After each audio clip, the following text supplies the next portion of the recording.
اطاعت رسول میں یہ بات بھی یاد رکھنی چاہیے جو حضرت صلی اللہ علیہ وسلم نے ہمیں فرمائی کہ جس نے میرے مقرر کردہ امیر کی اطاعت کی اس نے میری اطاعت کی، اور جس نے میرے مقرر کردہ امیر کی نافرمانی کی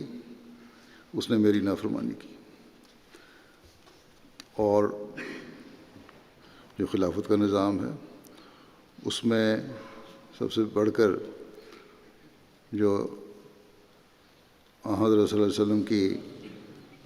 مقرر کردہ امیر ہے وہ خلیفہ ہی ہے۔ بس اس بات سے یہ واضح ہو جاتا ہے کہ خلافت کی اطاعت بھی اسی طرح ضروری ہے جس طرح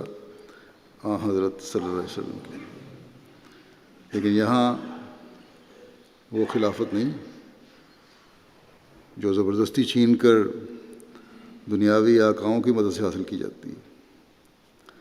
یہاں وہ خلافت مراد ہے جو منہاج نبوت قائم ہو،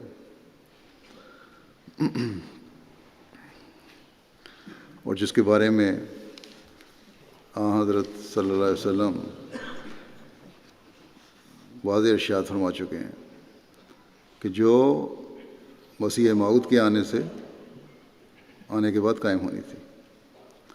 ان سے یہ سلسلہ چلنا تھا خلافت کا، کیونکہ وہ خاتم الخلفاء ہوگا مسیح موعود۔ اور اس خلافت نے پھر جنگ نہیں کرنی، ظلم نہیں کرنا، بلکہ اس طرف توجہ دلانی ہے